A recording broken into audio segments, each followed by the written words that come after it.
Tu sais, ce qui m'énerve, c'est quand on nous dit il suffit d'être motivé pour y arriver. Alors que toi, tu étais motivé, super motivé même, motivé pour mieux manger, arrêter de grignoter, faire plus de sport. Tu avais tout planifié, les objectifs étaient clairs, et puis, pouf, première semaine difficile au travail, une nuit blanche, et hop, retour à la case de départ. Moi, c'est avec le sport. Moi, j'essaye de trouver régulièrement des nouvelles disciplines que je pense vont m'amuser.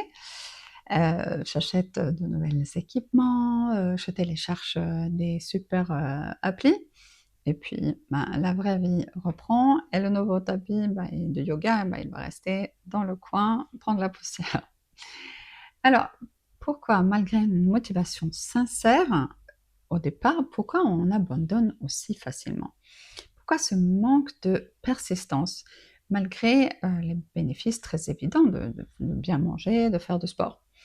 Alors je me suis penchée un peu sur le sujet et c'est ce qu'on va explorer dans cette vidéo. Moi, je suis Lovis Sagdal, je suis diététicienne et coach de vie. J'aide les femmes en périménopause et en ménopause à retrouver leur énergie, à mieux manger et se sentir bien dans la peau, sans régime, sans pression. Et aujourd'hui, on va donc voir ensemble pourquoi la motivation ne suffit pas pour changer son alimentation et changer tout court en fait. Et surtout, qu'est-ce qu'il faut faire à la place? Souvent, on croit que si on n'y arrive pas, c'est parce qu'on manque de volonté, parce qu'on manque de motivation. Mais en réalité, en fait, la motivation, c'est un peu, c'est une émotion. Elle monte, elle descend, elle dépend de ton humeur, de ton énergie, la météo du jour, ta dernière réunion Zoom avec ton boss. Donc la motivation, c'est super pour commencer, essentiel même. Mais elle ne te donne pas de méthode. Et puisqu'elle fluctue, elle ne tient pas non plus dans la durée.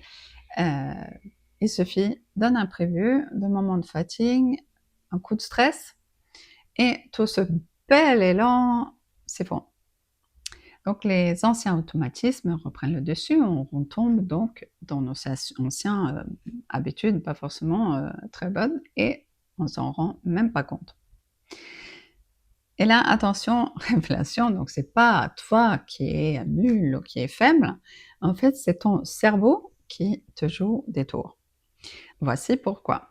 En fait, il fonctionne avec deux systèmes. Donc le premier système, c'est le système de récompense. Il veut du plaisir immédiat avec l'aide de dopamine. C'est lui qui va te pousser vers le chocolat, à scroller sur Instagram quand tu es fatigué. Dans la préhistoire, c'était super utile pour notre survie. Ça nous poussait à chercher de la nourriture et à rester en alerte dans son environnement qui était hostile. Aujourd'hui, ce système est moins adapté dans notre environnement, dans nos vies modernes, avec l'abondance de la nourriture et le fait qu'on est déjà au chaud. Heureusement, il y a aussi le deuxième système, ça c'est le système de contrôle. C'est lui qui t'aide à faire les bons choix, de penser aux conséquences à long terme. Mais il demande plus d'efforts mentaux et surtout, il consomme beaucoup plus d'énergie. Donc, quand tu es fatigué, stressé ou débordé, et donc que les niveaux d'énergie, ils sont déjà très bas, le système de contrôle, il va décrocher. Et c'est le système de récompense qui va prendre le dessus. Donc, le résultat, le cerveau, il va choisir la solution la plus simple. Et c'est souvent pas la meilleure. Mais alors, qu'est-ce qu'on peut faire? On se résigne, c'est comme ça notre nature, on peut rien faire? Évidemment pas. La solution, en fait, elle ne réside pas dans une volonté supplémentaire, ça on a vu, ça marche pas, mais dans une stratégie qui est à la fois solide et douce. C'est-à-dire la mise en place de routines. Pourquoi ça marche aussi bien? C'est parce que ton cerveau, il adore ce qui ne lui demande pas d'effort. Et justement, une fois qu'une habitude est bien installée, elle roule tout seul. Elle dépense un minimum d'énergie Elle dépend pas de ton humeur du jour, ton niveau d'énergie, ta charge mentale. En fait, c'est comme, apprendre à marcher. Au départ, c'est compliqué, mais une fois que tu l'as acquis, bah, tu y penses pas. Tu peux même marcher et faire autre chose en même temps. Alors c'est pareil pour l'alimentation. Les routines, en fait, permettent de tenir même quand toi, tu n'as pas la tête à ça. Même quand tu es fatigué, contrarié ou pressé. Et elles ont un autre super pouvoir. C'est en fait, elles évitent ce débat intérieur. Tu sais, genre, est-ce que je peux juste prendre un petit biscuit? Allez, ce soir, c'est pas grave, je le mérite bien, j'ai une grosse journée derrière moi. Une habitude bien ancrée, elle ne débat pas en fait, elle s'exécute, point. Mais alors concrètement, on fait comment pour installer une nouvelle routine? Moi, j'ai 5 leviers simples que j'utilise avec mes clients pour créer des routines alimentaires durables sans s'épuiser. Levier numéro 1, c'est commencer tout petit. Le changement trop ambitieux, ça, c'est l'erreur très classique. Tu veux tout faire bien, c'est trop, et tu t'écroules à la première difficulté. Et avec souvent la culpabilité et le jugement à la clé. Donc, pose-toi cette question magique. Quel est le plus petit changement que je suis sûre à 100% de pouvoir tenir? Par exemple, si le pain est la base de ton alimentation, n'est pas l'ambition de le supprimer le premier jour. À la place, commence par alterner avec, par exemple, du pain semi-complet et observe déjà ce que ça change pour toi. Alors, le levier numéro 2, c'est de faire une seule chose à la fois. Une habitude bien installée vaut mieux qu'un plan parfait, mais que tu vas abandonner au bout de 3 jours. Donc, installe déjà un petit déjeuner équilibré tous les matins, par exemple avec ton pain complet, avant d'attaquer la modification de ton déjeuner. Alors, le bien numéro 3, c'est de créer un environnement qui te soutient.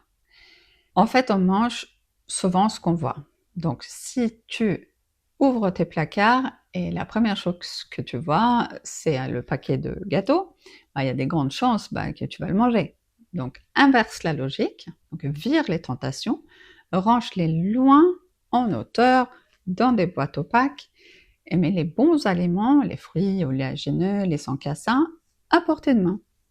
Donc, du coup, ton environnement devient ton allié et pas ton piège.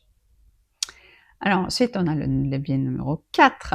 Cherche-toi un déclencheur automatique. Alors qu'est-ce que je veux dire par là?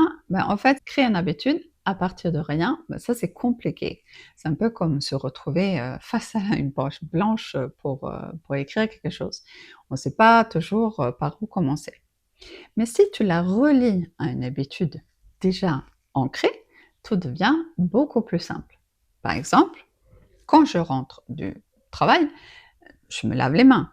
Maintenant, j'en profite, j'enchaîne directement avec un grand verre d'eau ou après mon café du matin, quand je suis déjà dans la cuisine, c'est le bon moment pour enchaîner avec la préparation de la collation que j'amène au travail. Alors, astuce supplémentaire, place le verre dans la salle de bain pour qu'il soit à portée de main quand tu arrives.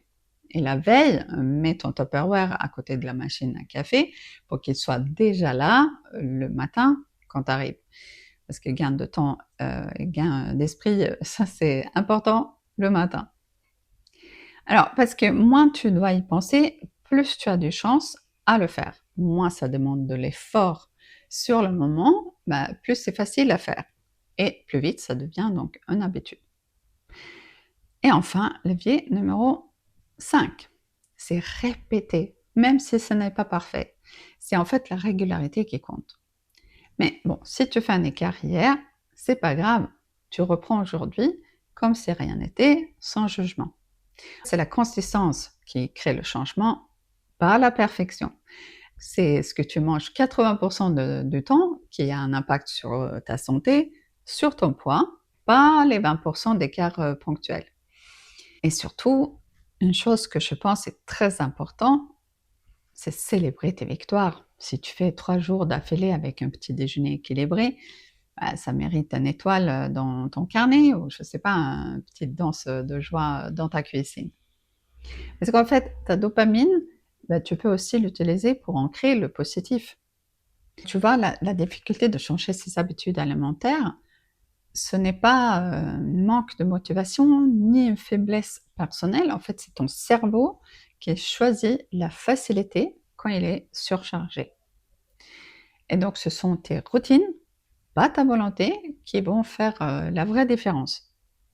D'ailleurs, si tu es une femme en périménopause ou en ménopause, et tu veux savoir si tes routines et habitudes alimentaires actuelles sont bien adaptées à cette nouvelle période de vie qui est un peu spéciale, j'ai créé un test rapide et gratuit qui t'aidera à faire le point. Il s'appelle Ménopause sous contrôle.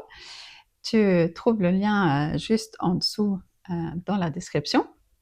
Tu réponds à 10 questions simples et tu reçois un mini bilan avec des conseils personnalisés et concret pour te mettre sur la bonne voie. Alors, qu'est-ce qu'il faut retenir de tout ça?